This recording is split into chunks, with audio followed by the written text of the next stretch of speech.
Olá, muito boa tarde, seja bem-vindo, bem-vinda a mais um Clube FI Entrevista em parceria aqui com a BMC News. Hoje, dia 30 de junho, essa entrevista está chegando até você no dia 30 de junho, mas está sendo gravada antecipadamente, porque eu e você vamos conversar com o Rodrigo Coelho, que atualmente é sócio da área de Real Estate da 20 Partners, fica lá no Rio de Janeiro, quando fica, né? Tá sempre por aí rodando, trabalhando, e a gente aproveitou uma agenda dele aqui em São Paulo para poder conciliar e gravar esse bate-papo. Fazia tempo que eu não falava com você, está virando o chefe, está ficando importante não falar mais comigo, Rodrigo? Prazer estar aqui com você, viu? Obrigado, Arthur, mais uma vez pelo convite, é sempre um prazer estar com você. Minha estreia aqui no nosso Clube FI, né? Verdade. Já tinha ido nos outros seus programas anteriormente, mas faltava ser batizado aqui nesse programa de agora. Verdade. Acho que a primeira vez foi em 2017, o VISC estava assim, tinha acabado de chegar na hora. Acabado, foi em novembro ou dezembro, foi assim, logo que a gente fez o IPO do fundo, era aquele outro estúdio ainda, né? Sim. Bem menos profissional do jeito que a gente está aqui agora. Pô, a gente precisa crescer também, né? É verdade, muito bacana. Naquela época eu lembro que o esforço era para as pessoas descobrirem, para o varejo descobrir a 20 Partners. É verdade. Né? Porque é uma empresa grande que ficou muito maior ainda, depois a gente pode até comentar a partir do IPO, se mudou alguma coisa e tal. Mas era meio que uma primeira incursão da 20 no varejo. Funcionou, né? De lá para cá vieram vários outros fundos e hoje todo mundo sabe quem é 20 Partners. É curioso isso, né? Assim, você parar para pensar e refletir sobre isso, porque a gente lá atrás, como você falou, a gente era muito conhecido do público institucional, seja local ou até mesmo internacional, porque a nossa área de private equity já tinha um capital de longo prazo de investidor estrangeiro muito relevante, principalmente institucional, fundos de pensão, os sovereign funds, etc. E quando a gente foi montar a área de fundo imobiliário, né, naturalmente a gente foi acessar o varejo, que era o canal onde tinha apetite de investidor. Ainda naquele início de janela, né, final de 2017, ali, que a gente estava reabrindo uma janela que estava vindo no mercado. E a gente fez essa aposta, que era uma aposta que a gente achava que não só a gente gostava muito do instrumento, que a gente achava que era o instrumento para você poder ter investimentos imobiliários, mas a gente acreditava muito também que esse instrumento seria muito voltado para o varejo, né, que ia ter um crescimento forte em relação a isso. E hoje em dia, quando a gente às vezes vai apresentar a 20 para alguns investidores, todo mundo acha que a 20 era uma empresa voltada para o varejo, voltada para esse público. Na verdade, a gente hoje em dia atende todos os públicos. E na área imobiliária a gente já passou dos 430 mil investidores, né, individuais. Né? Então acaba que o começo no VISC começou com 2.500 investidores, a gente achava que era muito. Depois foi um dos primeiros fundos a bater a marca dos 100 mil investidores. E agora já com 430 esse patamar vai mudando. É verdade, ele teve uma arrancada assim, foi para 100 mil, acho que foi o primeiro fundo a ter 100 mil investidores no mercado, chegou a ser o fundo com o maior número de investidores. Né? Chegou a ser uma época o fundo com o maior número de investidores. Acho que a gente conseguiu capturar esse primeiro momento ali de crescimento, o fundo acho que foi performando bem, foi caindo um pouco na graça aí dos investidores. E depois a gente foi crescendo a franquia, o mercado foi crescendo como um todo, os outros fundos também vieram, a gente conseguiu captar. Crescer. É importante para uma gestora do tamanho da 20 ter um braço de varejo? Complementa os negócios? Sem dúvida, porque na verdade o momento, né, do investidor de varejo ele não é necessariamente o mesmo do investidor institucional. Né? Então, sobre a ótica, olhando a companhia, né, a 20 como uma companhia, que inclusive foi listada na Nasdaq, tem suas ações listadas, isso é muito saudável, essa diversificação da base de investidores. E tem uma hora que o investidor estrangeiro quer muito investir e o varejo não quer. Às vezes o investidor institucional quer investir, mas o varejo não. Ou o varejo quer investir e o institucional não. Então você ter essa diversificação de base ajuda a gente a ter um crescimento bem mais saudável para frente. Né? E traz sinergia, pensando no investidor. Sei que muitas vezes essa sinergia também acaba passando por um conflito de interesse, mas traz sinergia? Traz sinergia principalmente porque acaba que o investidor identifica aquela empresa, né, como aquela marca, aquilo ali. Apesar de na 20 a gente estar estruturado como áreas de gestão independente, né, com sócios especializados para cada uma das áreas, o investidor acaba associando, eu vou investir no fundo da 20, então já sei mais ou menos o que eu posso esperar aqui de qualidade de relatório, de informações. A nossa própria franquia de crédito acabou depois acessando também essa base de varejo dentro dos produtos listados, acabou aproveitando muito o que a gente já tinha construído ali também. Nossa área de infraestrutura também foi a mesma coisa, que veio com o fundo depois de transmissão e energia. Então isso acaba gerando uma sinergia, o investidor começa a conhecer melhor a Vinci, e aí depende por que porta de entrada ele entrou. Se ele conheceu a Vinci pela área imobiliária, aí é uma forma dele depois conhecer os outros segmentos, já tendo uma experiência prévia. Quando às vezes acontece o contrário, ele é investidor de alguma outra área, algum outro segmento, ele acaba olhando outros produtos da Vinci, quando ele está satisfeito com o investimento, e acaba também investindo em outros produtos nossos, gera sem dúvida uma sinergia bacana. E quando você tem um negócio para fazer, vai comprar alguma coisa, buscar um inquilino, ou tem um ativo para vender, também tem conversa dentro de casa para ver se encontra negócio lá antes de sair para o mercado? Eu diria que o que acontece muito é que a gente usa muito o networking dos sócios, dos executivos em geral da empresa, para gerar negócio. Então, às vezes, você vai conversar, por exemplo, com uma empresa de varejo, você pode conversar com ela se ela pode ser uma locatária sua, ela pode vender um imóvel para você, ela pode querer crédito. Então, facilita muito você ter todas essas áreas de negócio, porque às vezes a originação depende muito de relacionamento. Sim. Então, às vezes, uma pessoa tem um relacionamento com aquela pessoa, mas não é necessariamente aquilo que ela quer fazer, a outra parte, né? E aí você tendo várias áreas de negócio, você acaba conseguindo gerar mais negócio em função disso. Isso a gente faz muito dentro de casa. Dentro da área de fundos imobiliários, por exemplo, a gente viu recentemente lá a Tokstok ficou em evidência no VILG, que com certeza é um inquilino de vários shoppings também do VISC, né? Então tem um relacionamento que vai transbordando para outros fundos e que com certeza vai ajudando também na hora de negociar, de pensar. Pô, você não está pagando aluguel aqui do galpão, você tem um monte de loja também no outro fundo, tá? Vamos sentar, vamos compor melhor isso. É verdade. Dá para fazer isso embora na estratégia de shoppings.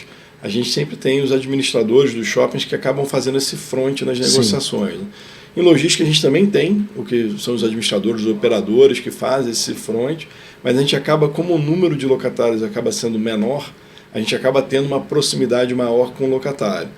Mas ele sabendo que no final das contas tem um grupo grande por trás, que ele tem outros interesses, sem dúvida nenhuma que ajuda no nosso poder de negociação com os inquilinos também. Rodrigo, vamos falar de shopping. Você acabou de chegar do GRI de shopping, deve ter trazido boas perspectivas, acredito eu.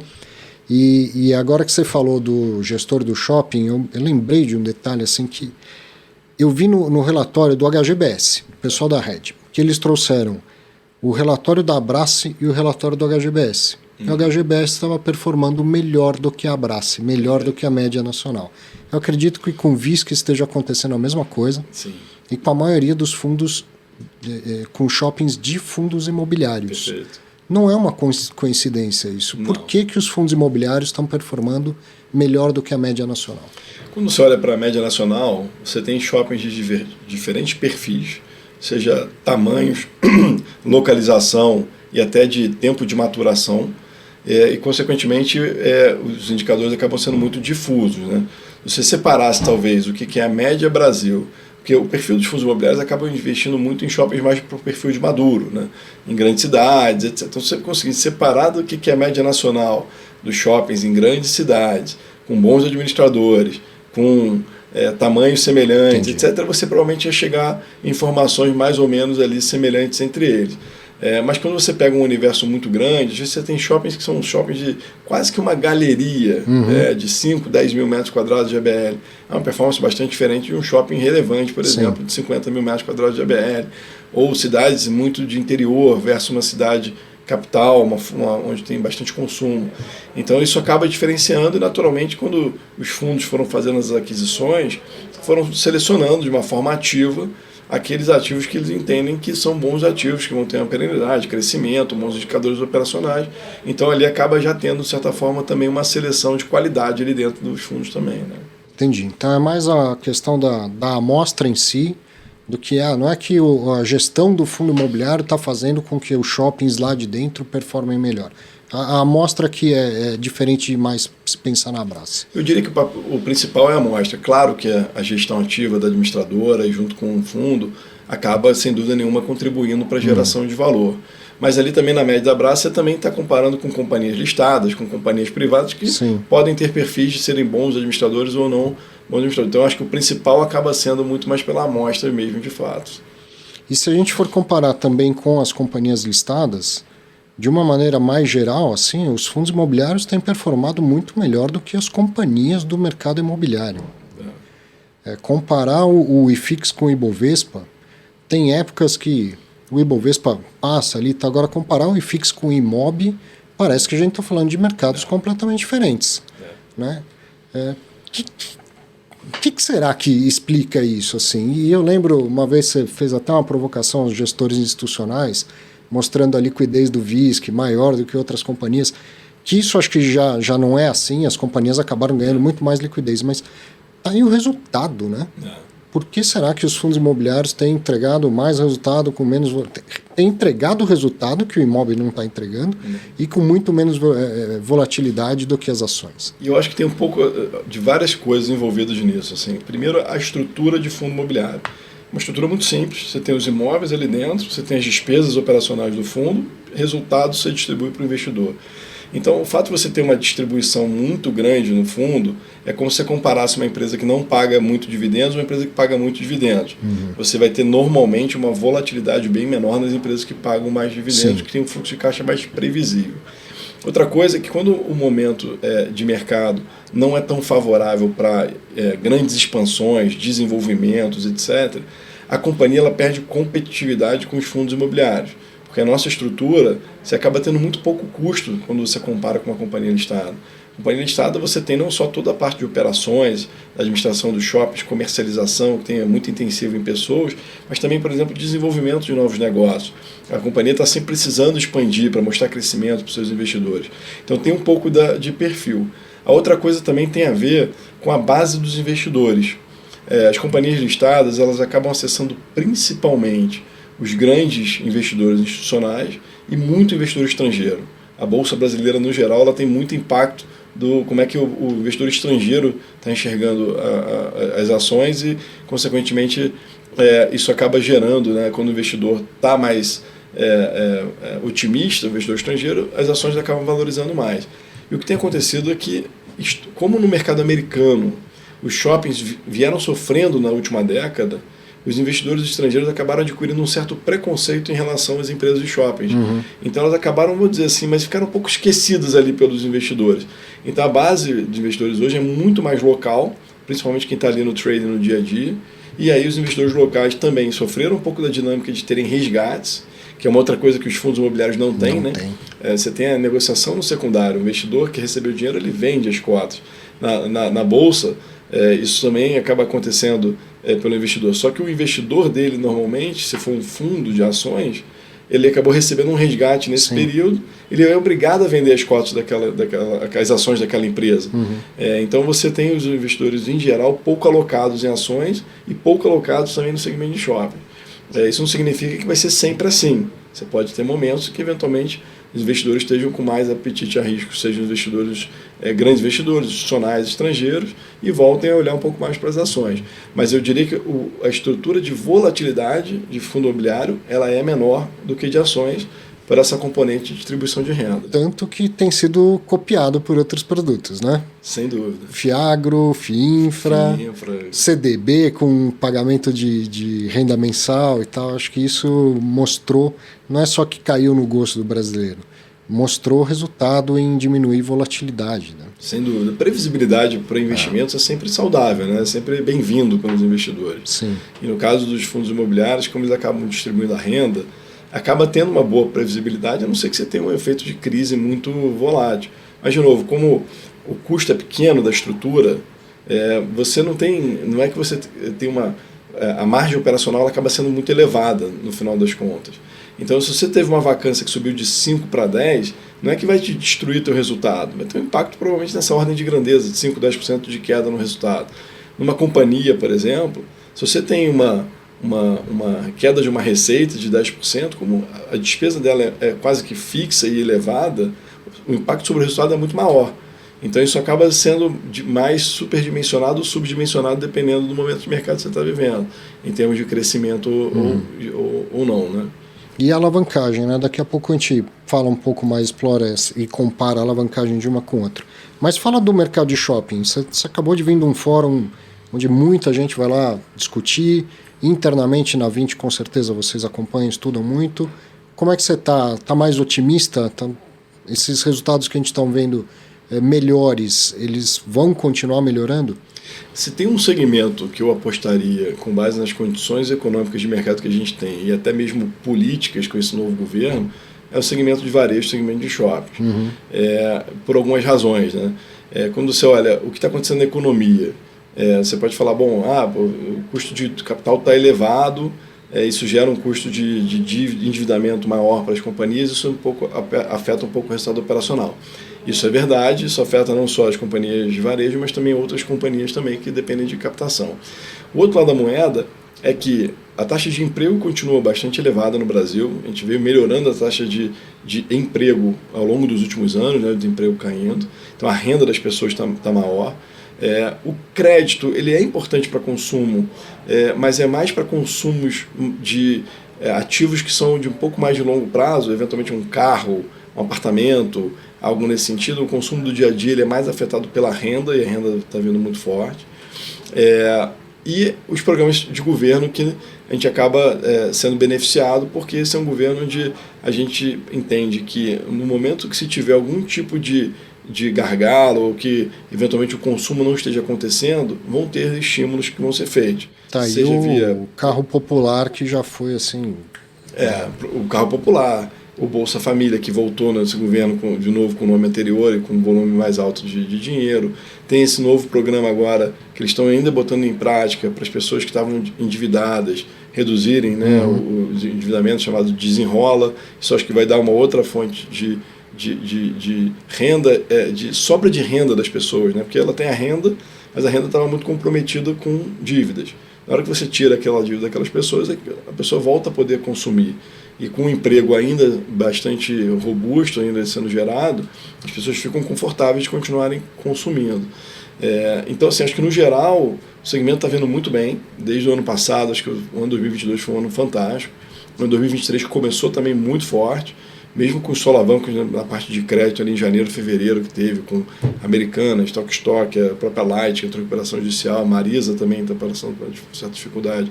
Isso não tem impactado o segmento como um todo. Os shoppings têm uma vantagem muito grande de ter uma base de receita muito diversificada. Você pega quando deu o problema da Americanas, né? Que o mercado primeiro falou, não, mas o que acontecer se a Americanas parar de pagar 100% das locações?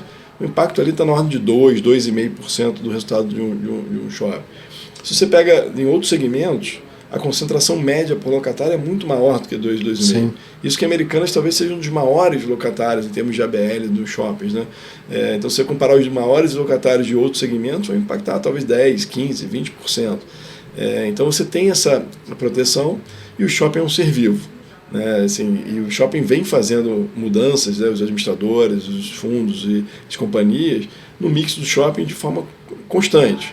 Então, se aquele segmento não está indo muito bem, você faz uma troca, você muda, você coloca o segmento está indo melhor. Agora, por exemplo, a alimentação está indo muito bem, o cinema está começando a voltar, porque o cinema passou por uma fase na pandemia teve o efeito do ovo a galinha, porque ninguém ia no cinema, mas também não tinha lançamento. Então você não sabia se ele não ia porque não tinha lançamento, e você não sabia se não tinha lançamento porque ninguém estava indo no cinema. Sim. Quando as coisas voltaram a se normalizar, continua sendo uma forte atração de público.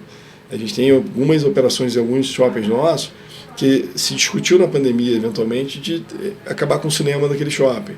E hoje, na verdade, era um cinema que, eventualmente, em específico, em alguns shoppings, estava mais antigo, precisava de uma reforma, e tinha que se avaliar. Faz sentido a gente investir ou não nesse cinema, ou faz sentido pensar em outra coisa no mix? E agora a gente tem conseguido negociações que os próprios operadores de cinema, que estão começando a performar bem, estão dispostos a fazer os investimentos, modernizar suas salas e manter aquelas operações bem interessantes para o consumidor. Então, assim, os shoppings têm conseguido entregar, acho que de uma forma bem consistente, esses resultados. É normal que acho que vai ter alguma volatilidade por momentos de mercado, isso pode acontecer. Acho que a gente teve o primeiro tri muito forte, depois um abril e maio que foram bons, mas não foram talvez tão fortes quanto o janeiro e abril.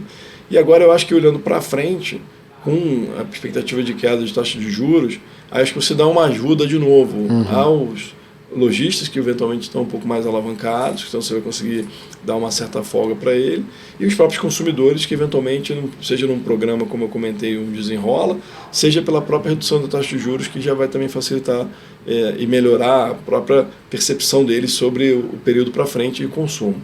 E o PIB está respondendo, né?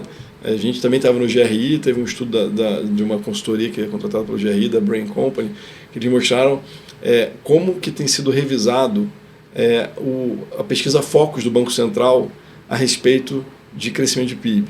E eles mostraram lá que nos últimos 10 anos o erro de projeção dos economistas sobre o PIB é na ordem de 1000% em termos de erro médio. E nesse ano já foi revisado em mais de 200%, desde a primeira janela de janeiro ali até agora, perspectiva já de crescimento de 2,1% pelo Boletim Focus. Sim.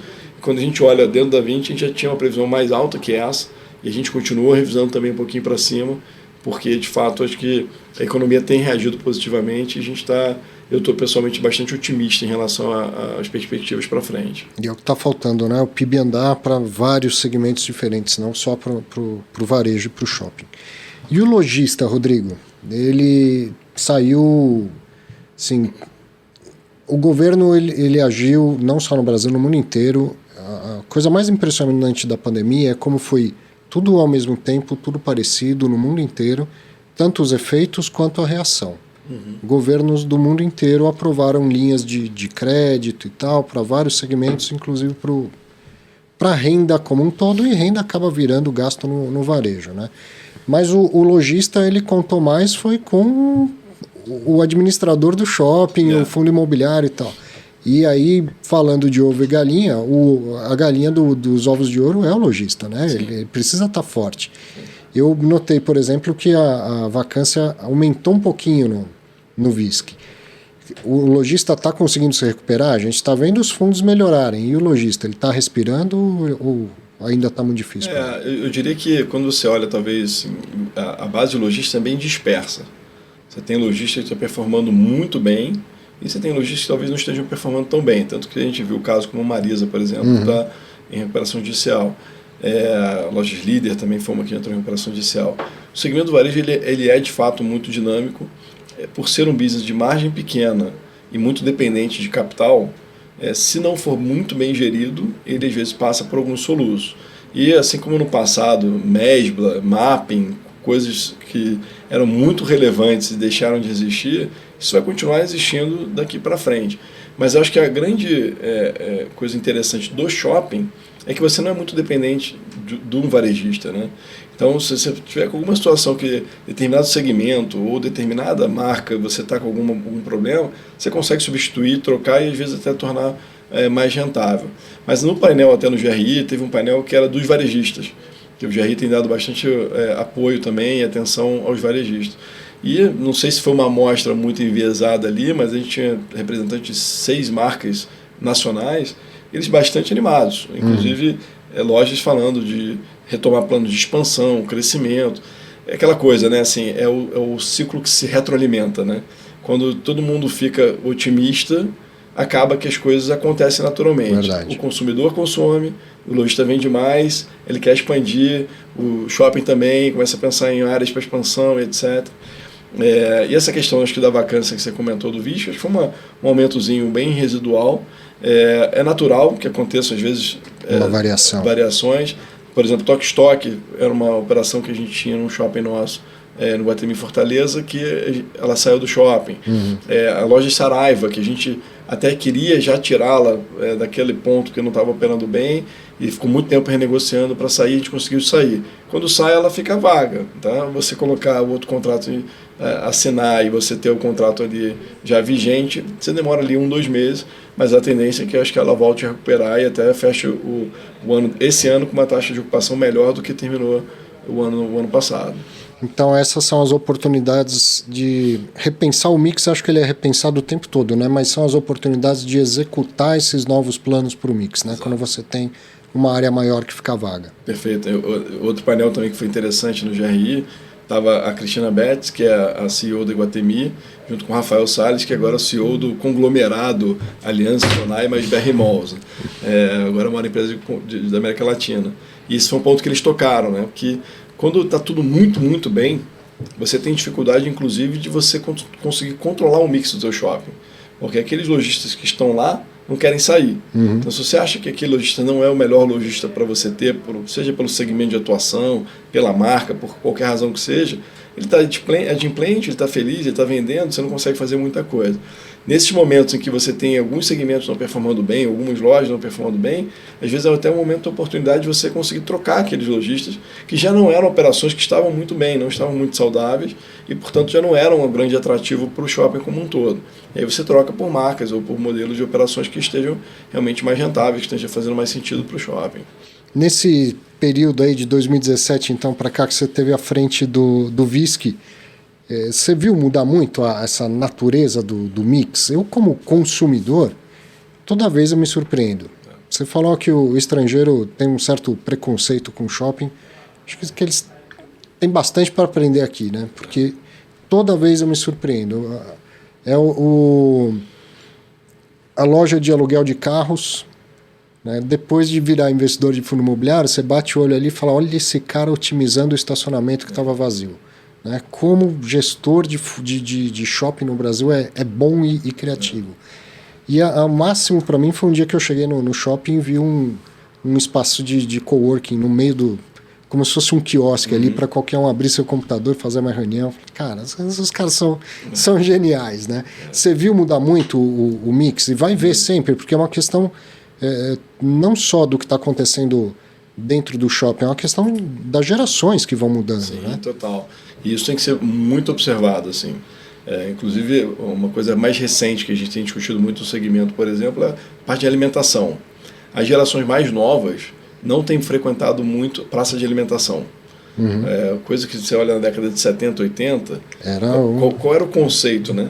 Shopping era varejo.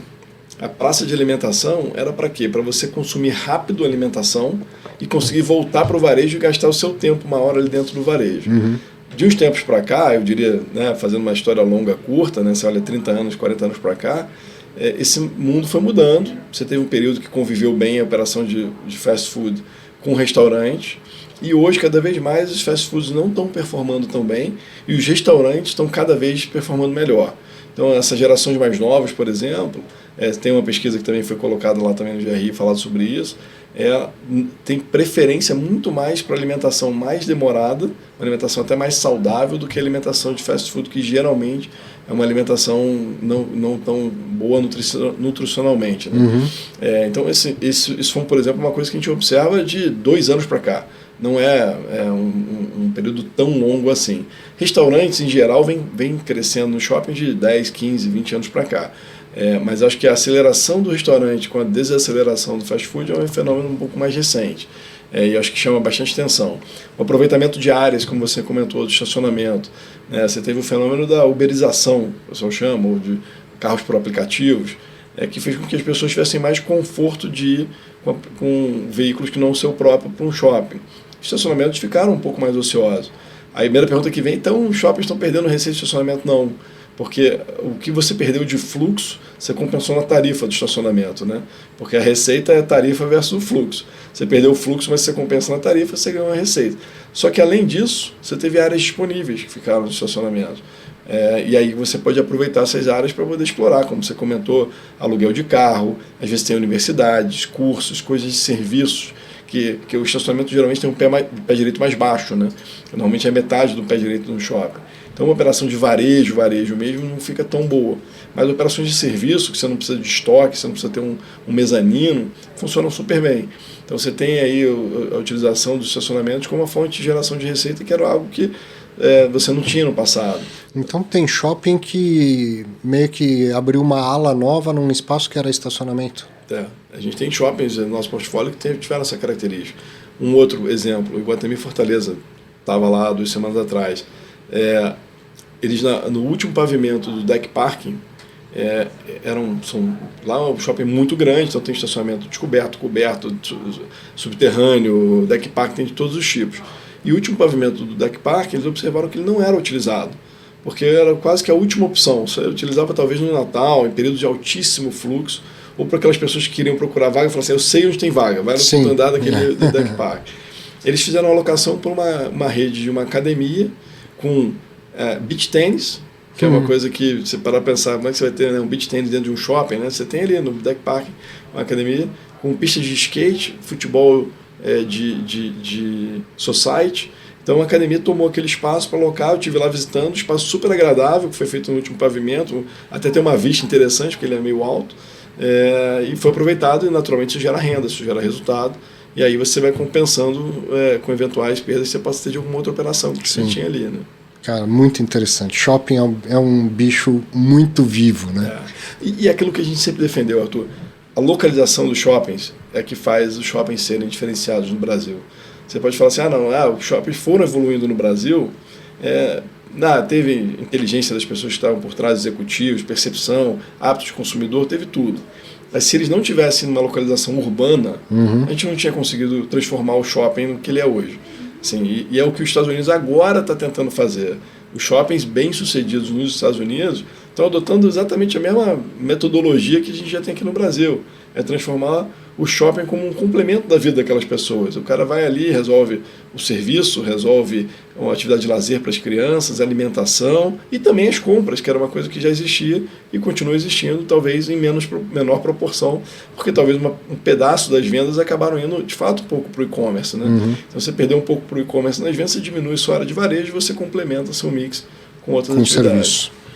Rodrigo, o VISC acho que é o maior de varejo em patrimônio líquido e o maior em número de participação de shoppings, né? Uma carteira muito grande de shoppings pelo Brasil todo.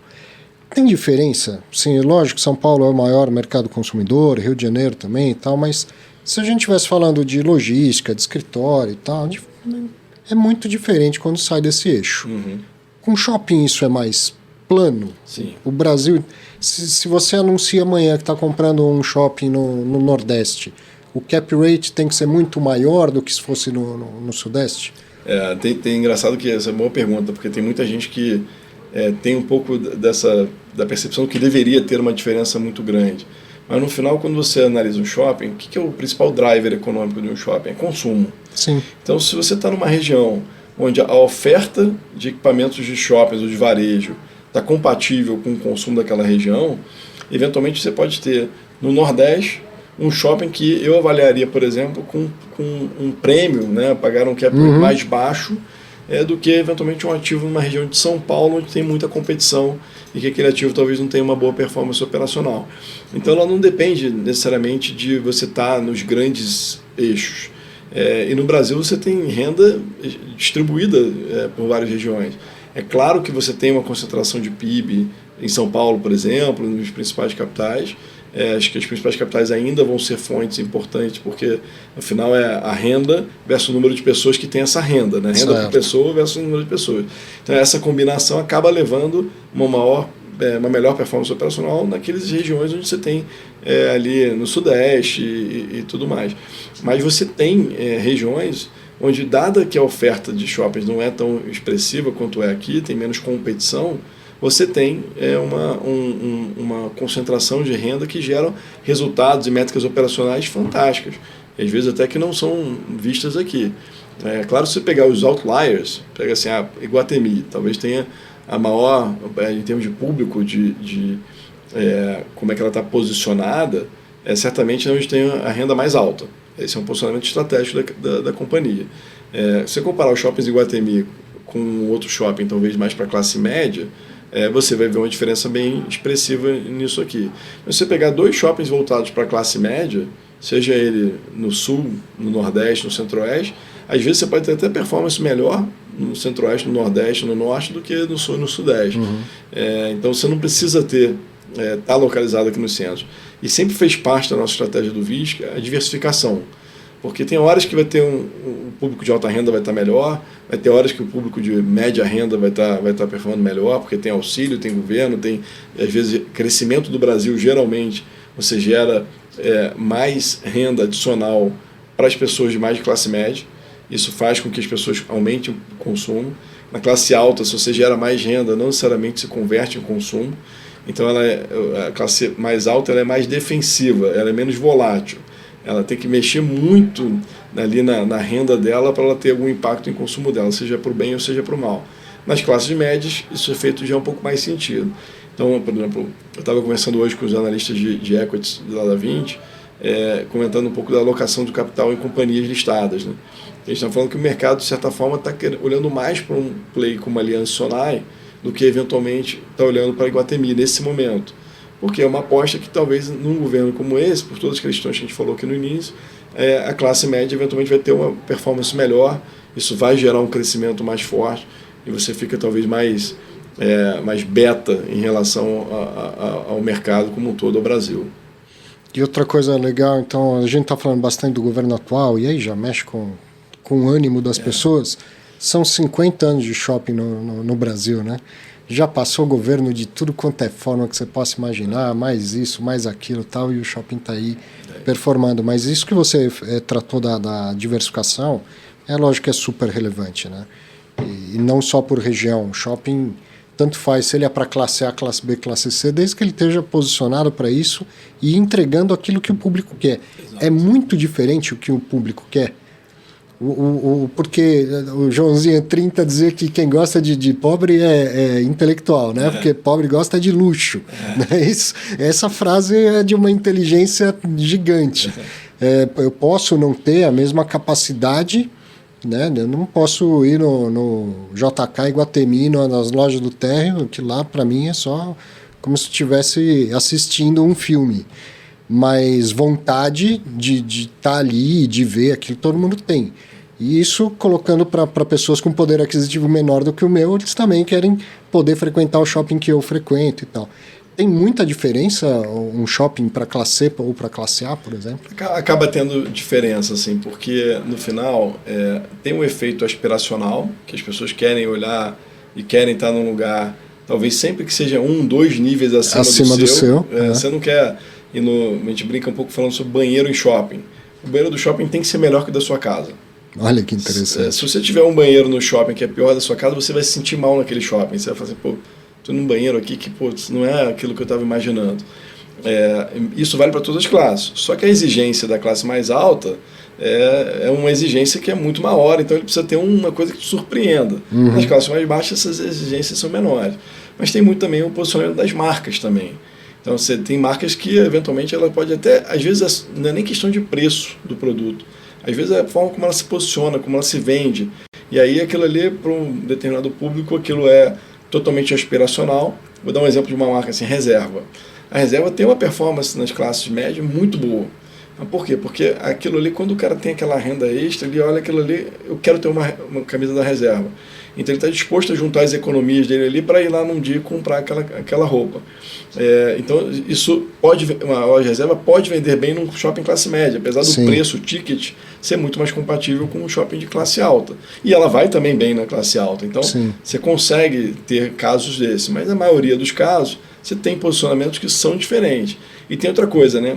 Nem toda pessoa de altíssima renda só consome produtos de altíssima renda o tempo todo. Né? Às vezes para o dia a dia, vai comprar uma roupa de uso de dia a dia, não necessariamente você vai querer ir na melhor marca que tem, no JK Iguatemi, como você deu exemplo, numa loja internacional para comprar uma roupa de dia a dia. Uma roupa de academia, uma roupa de passear na rua ou de ficar em casa. Então você precisa ter num shopping classe A lojas que também tem um padrão mais acessível, porque isso faz essa dinâmica da gestão do mix, ela é hiper complexa, super desafiadora, assim, mas no final você sempre olha muito do que está acontecendo, está funcionando. Então o shopping hoje, quando está do zero, você vai começar a alocar, você tem que gastar um bom tempo pensando em como fazer. Aí você olha exemplos, pega cidades que são próximas em termos de perfil, demográfico, regiões, marcas que performaram bem naquelas regiões e não, então você coloca ali dentro do shopping. Mas depois você tem índice de mortalidade maior, depois você troca e tal. Quando o shopping já é maduro, você já está olhando os dados concretos, né? Então você sabe o que está vendendo, o que não está vendendo. Você sabe olhar o que está faltando naquele shopping para você trazer uma marca para aquele produto. Eu tenho muita loja feminina e loja masculina está vendendo muito. Talvez eu esteja com pouca loja masculina, eu preciso trazer mais loja masculina porque eu estou mostrando ali, o consumidor está mostrando que tem uma demanda reprimida ali para aquele tipo de loja. Então isso você também tem que adequar. E aí os shoppings vão ser diferentes, como também o equipamento. Né? Como eu falei, a questão da expectativa, né? Você tem que surpreender o consumidor, independente da classe. Só que a exigência do consumidor da classe mais alta é uma, da classe mais baixa é outra. Quer dizer que você é especialista em shopping de banheiros, já visitou todos os banheiros do Visc, de tempo em tempo você visita. Mas você sabe que não necessariamente. Né? Banheiro de shopping, né? Tá falando shopping de banheiro, não. Banheiro de shopping. Mas não necessariamente, mas em todas as aquisições faz parte do item de visita você olhar o banheiro para ver como é que ele é. E já chegou então a reformar um banheiro. Vamos comprar shopping e a gente está vendo a oportunidade de melhorar esse shopping, e uma delas é reformar o banheiro. Naturalmente não vai ser, quando você identificar isso, você não vai identificar só isso, né? Normalmente você vai identificar isso e uma série de outras coisas. E isso principalmente acaba tendo muito na visão também da administradora, né? Que quando a gente vai comprar, se a gente for manter aquela administradora, você tem que até ver qual é a governança, se aquilo ali faz parte de um perfil do sócio. Se a gente for comprar minoritário, né? Aquele sócio tem aquele perfil de não gostar de investir, e isso pode significar que o shopping talvez não vá crescer como a gente acha que poderia crescer, porque não está sendo investido no shopping. Então isso tudo faz parte de uma análise inicial, e a gente já fez investimentos em banheiros em shoppings depois de aquisição, por ter identificado que talvez estivesse num padrão abaixo. Cara, vivendo e aprendendo, né? Como é bom isso. Essa o banheiro do shopping tem que ser 2 degraus acima do banheiro da minha casa, essa foi uma novidade, mas faz todo sentido depois que a gente vê você falando com essa facilidade, né, de tanta experiência, faz todo sentido. Bom, estamos aqui conversando, o papo vai e o shopping está sequestrando o resultado. Deixa eu fazer perguntas que eu sei que todo mundo está esperando: alavancagem, transação, e depois eu queria ainda usar um tempo para a gente falar de outras estratégias. Bom, alavancagem, o Visc tem, a 20 tem uma posição, a 20 alavanca. Posso fazer essa afirmação, não posso? Dentro de uma alavancagem que a gente considera saudável, a gente acha que a alavancagem é saudável para você investir. E, sendo bem feita, ela vai gerar retorno no longo prazo para o investidor. Essa é a nossa visão. Então, não é o Visc, não é o Vino, não é o VIG, é uma política da casa. A casa alavanca. A gente tem uma política que a gente se considera bons alocadores de capital. Seja ele de terceiro, seja ele capital próprio. E alocador de capital tem a ver com o timing que você faz as aquisições ou vendas, tem a ver com a estrutura de capital que você usa, se você vai usar 100% do capital do fundo ou se você vai alavancar, e saber fazer essa gestão do dia a dia. E isso acho que a gente pelo menos se considera que faz bem, e a gente implementa isso dentro dos nossos fundos. Tem fundos que eventualmente vão passar por um grau de alavancagem mais alto no curto prazo, mas a gente pretende reduzir no longo prazo. Tem outros que estão mais sub-alavancados, que podem eventualmente ter alguma alavancagem, mas a gente entende que até um determinado patamar é saudável você ter alavancagem. E nesse sentido, os relatórios têm trazido um calendário que eu acho importantíssimo. Já tinha até dado essa sugestão e só depois fui notar que estava aqui, mas que sirva para todas as gestoras. Pode até mostrar, Alexandre. Olha que interessante aqui, o calendário de obrigações a prazo do fundo, nesse caso do Visc, mas você pode pegar qualquer relatório da 20, você vai encontrar isso aqui, que pode ser, claro, para um leigo um negócio ainda pouco compreensível, mas é muito simples de entender. Quer dizer, tem principal aqui mais claro e juros mais escuro. Aonde que você tem que ficar mais preocupado? No tal do principal. Principal é onde o bicho pode pegar para um fundo imobiliário. Né?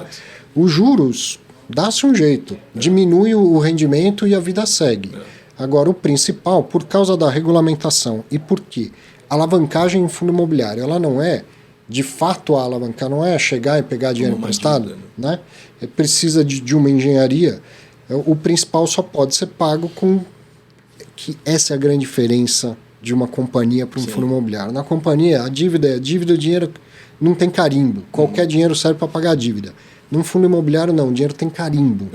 Então, para pagar o principal da dívida, ou você faz uma emissão, ou você usa a reserva de lucro, ou você vende um ativo. Exato. É por isso que o investidor tem que, primeiro, ter essa informação, e está aqui, está claro na sua tela. Quanto que tem de principal em 2023? 6 milhões de reais. Em 24, 13. Em 2025, 64. É isso que você tem que olhar. Ah, tem muito para 2025. Então, depois você vai ver o caixa do fundo. Ah, o fundo tem 200 milhões de caixa, então tá bom, tá tudo resolvido. E né? para o investidor entender, né, assim, a alavancagem ela nada mais nesse caso do fundo, de uma compra e venda a prazo. Sim. Depois ela até passa por uma securitização, porque o vendedor securitiza o fluxo, etc. Mas na ótica do fundo, uma forma bem simplista de olhar é: eu estou comprando esse imóvel, pagando um pedaço dele à vista e um pedaço em parcelas. Essas parcelas podem estar diluídas num fluxo de caixa bastante longo, ou elas podem estar eventualmente concentradas em algumas parcelas. No caso aqui, acho que de 2025, a gente tem uma concentraçãozinha de um pagamento para ser feito. Por isso que salta o 23 e o 24, tem um salto para 64. Do 25. Mas é fruto da transação que a gente fez, da última transação do Shopping Campinas, que a gente fez uma tranche de pagamento mais longo e uma tranche mais curta, usando esses 2 anos aí, que era 2025, para que a gente, tendo uma nova oferta, uma nova captação, uma disponibilidade de capital, a gente vai quitar antecipadamente esse valor. E aí você até paga menos, porque antecipar o valor, normalmente você tem uma multa, né? Uma multa de pré-pagamento. Sim. Então, se você tem um fluxo, e essa multa ela é proporcional ao tempo da dívida, que é o duration da dívida. Então, se você tem uma dívida mais curta, a multa de pré-pagamento é menor. Então, essa gestão, claro que tem que ser feita de forma muito cuidadosa, tem que ser feita com base na sua expectativa de geração de caixa, porque você depende, como você falou, de novas captações ou de uma venda de um ativo. Então, você tem que fazer essa gestão e é isso que a gente olha no nosso dia a dia. Essa informação a gente sempre teve ela disponível, só que ela não era no relatório mensal. A gente usava isso, atualizava trimestralmente. Até porque isso não muda. De um mês para o outro não vai mudar. Só que a gente começou a perceber que os investidores mandavam muita pergunta no nosso RI.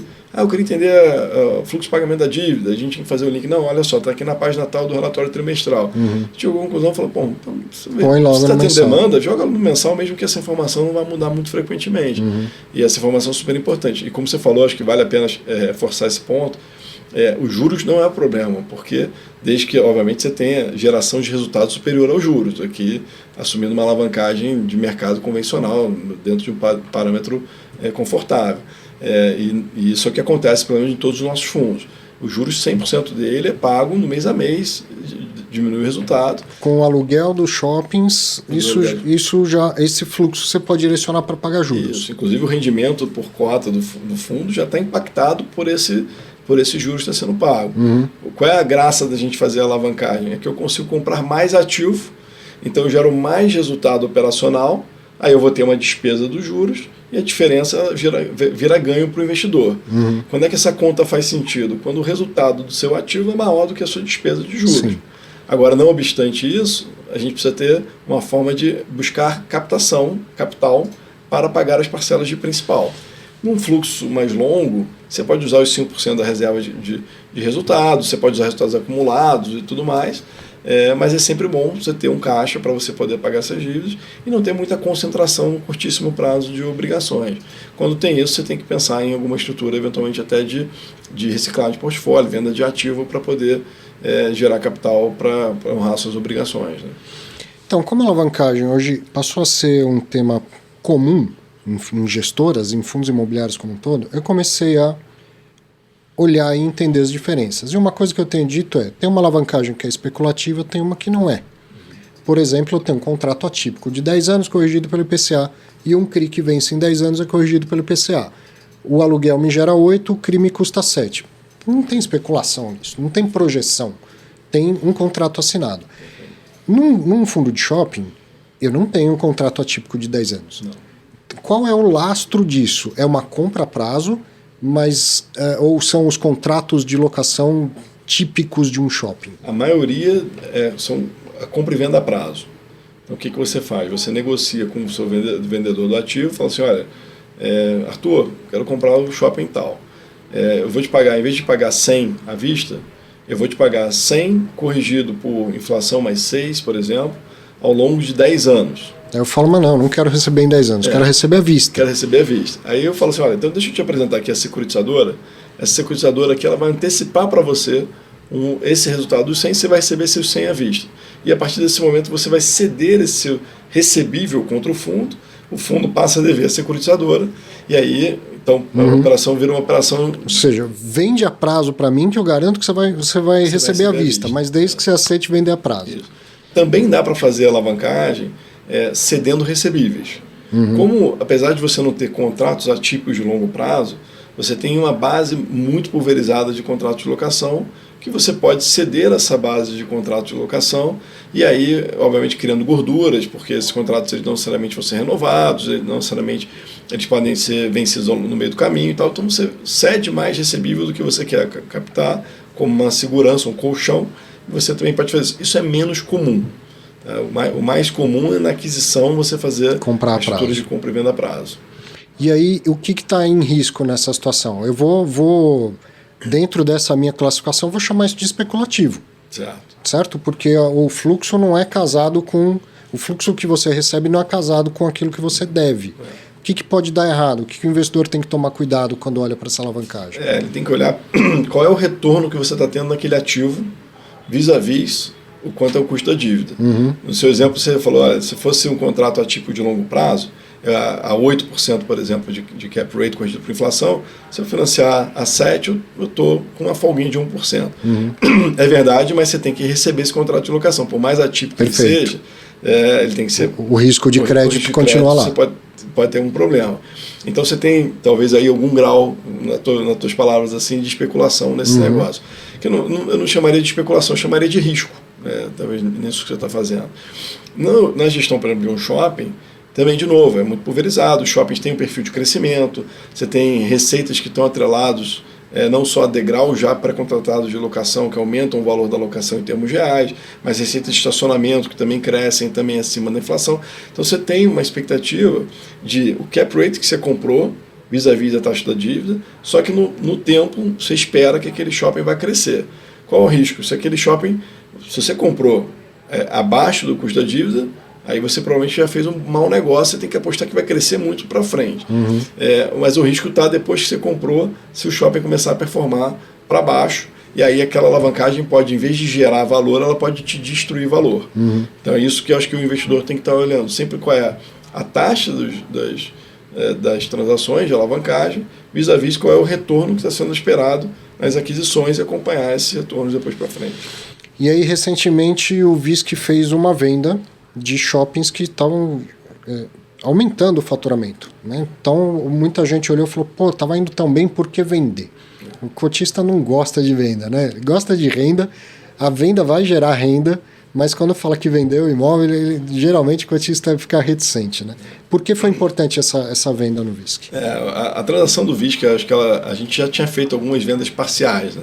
A gente tinha vendido um pedaço do Ilha Plaza em 2018, se me falha a memória, depois do Tacaruna também, mais ou menos na mesma época. E faz parte da nossa gestão ativa você estar olhando a oportunidade. É o que você falou, gestão financeira tem entrada, tem saída. Tem saída. Esse caso dessa transação, a gente tinha algumas obrigações que a gente precisa pagar até o final do ano, que a gente chama de earn-out, só para o espectador conseguir entender, né, o que é isso, né?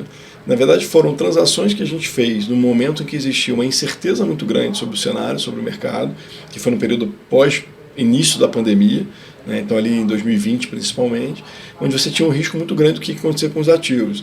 Então o que a gente fez? A gente reduziu o preço inicialmente daqueles ativos e condicionou parcelas daquele preço a determinados níveis de atingimento de resultado.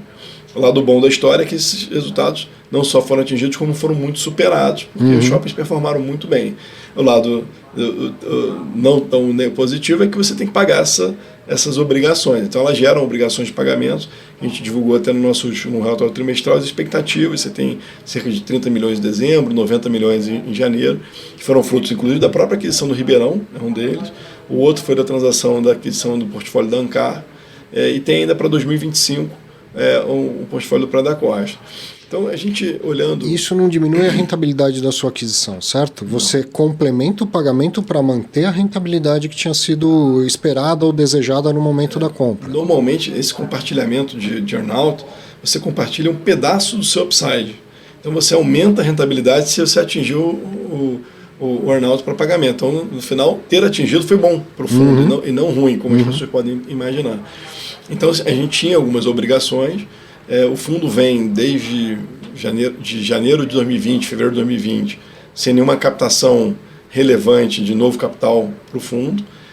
essas obrigações, como você já me comentamos aqui, você tem que sair do caixa do fundo, você não pode tirar do resultado do fundo para pagamento, você precisa distribuir seu resultado. Então, como a gente estava vendo um horizonte de incerteza de captações até o final do ano, a gente foi buscar uma transação de forma ativa, quais seriam os ativos que a gente poderia vender, em que a gente poderia vender muito bem, ainda que num mercado mais desafiador, que gerassem bons retornos para os investidores e que naturalmente fossem acima dos seus laudos de avaliação, que foi um critério que a gente usou, gerando resultado relevante vis-à-vis dos preços de aquisição. Então a gente sentou junto com um potencial comprador interessado, no momento em que tem menos capital disponível, então você tem que talvez ser um pouco mais flexível em quais ativos que você está disposto a colocar à venda, e a gente no final está fazendo uma troca, entre aspas, que é a seguinte: eu estou realizando um lucro, né? No final eu estou vendendo parcialmente ativos, eu continuo com participação em todos os ativos que a gente está vendendo, e tendo um retorno de CDI mais 8 no período do investimento combinado dos 3 ativos, uma venda acima de 17% acima do laudo de avaliação, gerando um resultado por cota de mais de R$5 ao longo dos 4 semestres que a gente vai receber essas parcelas. Então, do ponto de vista de reinvestimento, mostrou-se ser um ótimo retorno. E foram ativos que cresceram na nossa gestão, a gente comprou eles um cap rate médio de 8,3%, cresceram cerca de 10% ao ano nesse período que a gente carregou, depois a gente vendeu com um cap rate, olhando os últimos 12 meses, de 7,3%. Então, se você olha para essa transação, na nossa visão, ela foi uma excelente transação do ponto de vista de geração de retorno para o investidor. Sim. E você compara isso com o quê? Com as obrigações dos ativos que você está vendendo, que a gente comprou no final das contas, né? Quando a gente olha os ativos que a gente comprou, a gente teve um crescimento de mais de 15% sobre o NOI dos ativos que foram comprados. Então, assim, você olha, algumas pessoas, a gente ouviu alguns comentários, até nos fóruns do Clube FI, falar, mas está vendendo ativo bom para pagar ativo ruim. Não, pelo contrário, os ativos que a gente está vendendo, de fato, são ativos muito bons, tanto é que a gente quis ficar com uma boa parte dos ativos com a gente ainda. Mas os ativos que a gente comprou, eles geraram um retorno para o fundo ainda maior do que esse retorno desses ativos que estão sendo vendidos agora. Então, a gente tem aí uma transação que, na nossa visão, já equaciona o caixa do fundo para os próximos quase 2 anos aí pela frente, faz geração de resultado, realização de ganho, isso acaba gerando uma oportunidade, como a gente falou, de gestão ativa da carteira, que eu acho que é um pouco o nosso papel como gestor. Tem uma oportunidade, tem um momento, então vamos fazer de um limão uma limonada. Sim. Vamos tentar fazer a melhor transação possível para o fundo. Antes que ela fosse assim necessária na correria, né? Exato. Talvez fique até uma sugestão, se quiser colocar de novo na tela, o Alexandre, de alguma forma a gente incluir uma barra aqui, alguma coisa que, quer dizer, está muito claro as obrigações. E isso não vai mudar só por causa das vendas. Mas o caixa para fazer frente a essas obrigações vai mudar drasticamente. Então talvez caiba mais uma linha, mais uma cor aqui para falar, olha, a obrigação é desse tamanho e o caixa é maior, é menor, é igual. Perfeito. E aí já fica claro, não batendo o olho para saber, né? Bom, eu vou te fazer uma última pergunta, já estourando o tempo aqui. Você já viajou esse país pra caramba por causa de shopping. Aí teve uma época que eu busquei super gente fina, falou, agora você vai viajar para conhecer o mercado agro. Aí o cara estava acostumado com ar-condicionado e tal, foi viajar em cada aviãozinho que eu sei que ele morre de medo. E disso acabou resultando o VICA, que é um fundo de papel do agro. Mas quando você começou a entender esse mercado, o que estava acontecendo eram os fundos imobiliários comprando fazenda. Exato. E acho que isso passou pela cabeça de todo mundo na 20 também. Ficou para depois ou a ideia é, no agro a gente vai ser crédito? Então, certamente ficou. O fundo que a gente montou, que a gente aproveitou a existência do Fiagro, porque no final acaba sendo um produto mais adequado ágil, melhor, pelo Fiagro. Mas se você olhasse os fundos imobiliários anteriores que tinham feito compras de fazenda, ele, de certa forma, era uma transação que tinha um econômico muito semelhante a um crédito. Verdade. Que qual é o desafio do agro? Quando você fala de um aluguel, de um imóvel comercial, ou de logística, ou de um shopping, você tem mais ou menos os parâmetros que a gente tem aqui, que é baseado, vamos dizer, no cap rate de transação, 8, 7, 9%, dependendo do momento de mercado, dependendo do perfil do ativo. No agro, essa referência é entre 3% a 4% ao ano. Uhum. Muito semelhante à questão dos imóveis residenciais, por exemplo, Sim. que também tem uma dinâmica que acontece o mesmo problema. Se você for lançar um fundo em que eu compro terra, faço um arrendamento convencional e recebo o arrendamento e distribuo o rendimento para o investidor... Ele vai render 2,5% ao ano. 2,5% ao ano. As pessoas falam, mas o agro só rende isso? Falo, não, é porque na verdade existe uma premissa dentro do agro, e tem uma razão pela qual dessa premissa, que a terra vai valorizar no tempo. Então você deveria enxergar a valorização sua como rendimento, mais a valorização da terra, e essa componente ser compatível com o retorno para o risco desse investimento.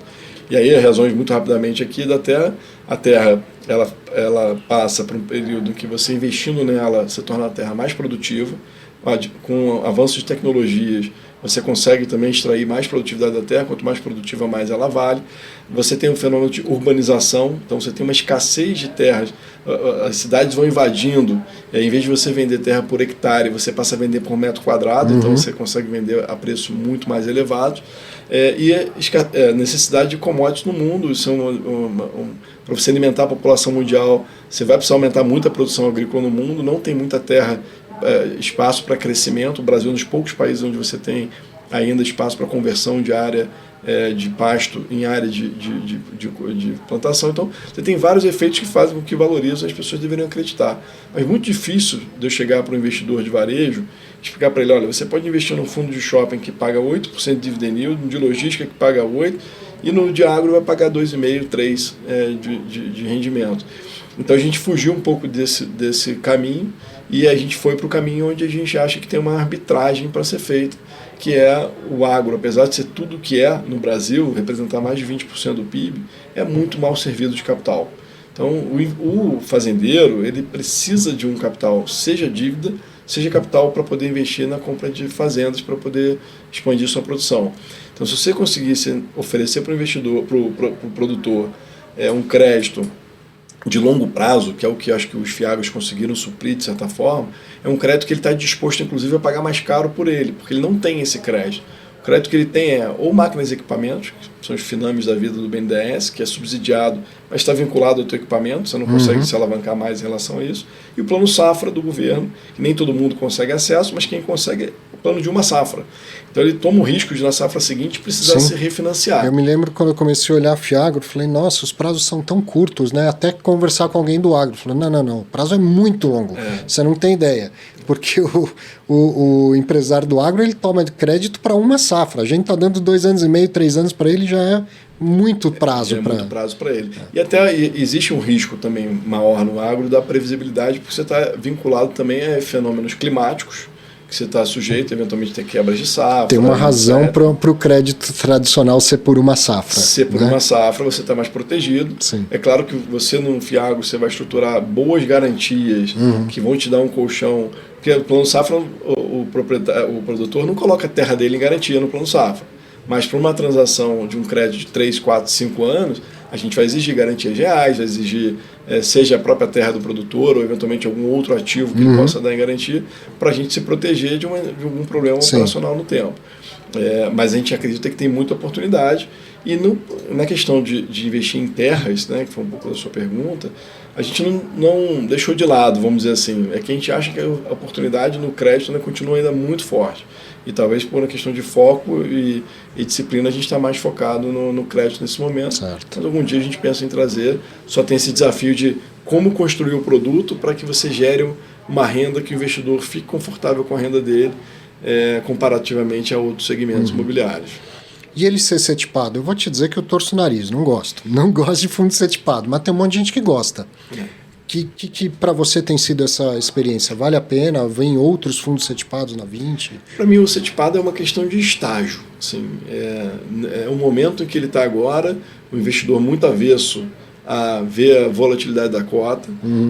Mas eu acho que, assim, no longo prazo, eu não acredito num produto em que você tem a opção de ter liquidez, que é o listado, e você tem a opção sem liquidez, e que os investidores prefiram sem liquidez por um tempo muito longo.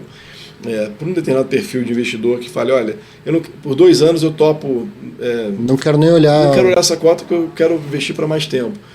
Aí eu acho que o setipado talvez faça com que ele vá dormir mais tranquilo. Sim. Porque ele não está olhando aquela tela, não está vendo imóvel. Igual o imóvel residencial da sua casa. Exatamente. Você não fica olhando na tela da tua casa para saber quanto é que está valendo. E é esse o investidor que está abraçando o setipado, que não gosta de ver a cota cair. Subir todo mundo gosta. Todo mundo gosta. Cair não quer ver cair. Né? E quando a gente tiver um novo ciclo de alta assim, de mercado, que na minha visão a gente pode estar entrando num novo ciclo, sempre tomar cuidado na hora de fazer essas afirmações, né?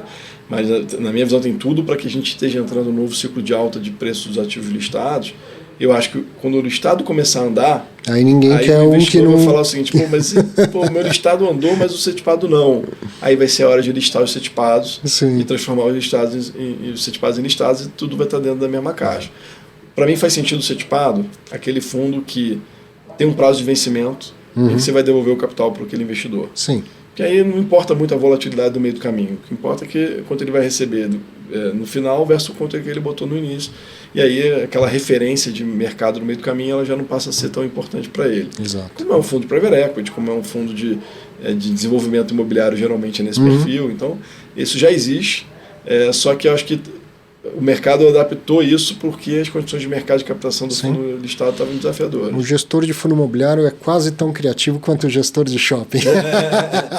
Não são gestores distribuidores também. Distribuidor. Né? Isso acaba sendo muito o papel do distribuidor. E eu gostar ou não gostar, não me interessa. O mercado é maior do que eu, os perfis são diferentes dos meus e tem que ter produto para todo perfil. Verdade. É isso aí. Se o mercado abraçou, encaixa para muita gente. No início a gente foi até bem cético assim, em relação a isso, porque a gente achava que não ia pegar esse produto, que os investidores não iam estar dispostos a ficar num produto mais ilíquido e tudo. E de fato teve um sucesso bastante grande aí. A gente acabou no VICA, na hora de tomar a decisão se a gente ia listar o setipado, a gente foi orientado pelo distribuidor a fazer o setipado. A gente foi, tá bom, vamos fazer, e foi um sucesso. A gente teve mais de 2 vezes o book de demanda na captação do fundo, num momento de mercado super desafiador. Bom, deixa eu encerrar, senão a gente não para de falar aqui. Rodrigo, brigadão, cara. Obrigado, Arthur. Muito bom, sempre quando a gente tem essa oportunidade, viu? Você pode me chamar sempre aqui, que é sempre um prazer, é sempre bom bater um papo. Faremos, quando estiver em São Paulo a gente marca sempre aqui. Tá ótimo. Brigadão. Gostou pra caramba, né? Pode falar, comenta aqui. Eu sei, se você vai alavancar, tá? Pode comentar, pode reclamar também. Mas admita que a conversa foi muito boa e que você aprendeu alguma coisa assim como eu. No mínimo, que o banheiro do shopping tem que ser melhor do que da sua casa. Um excelente final de semana, a gente se vê na próxima sexta.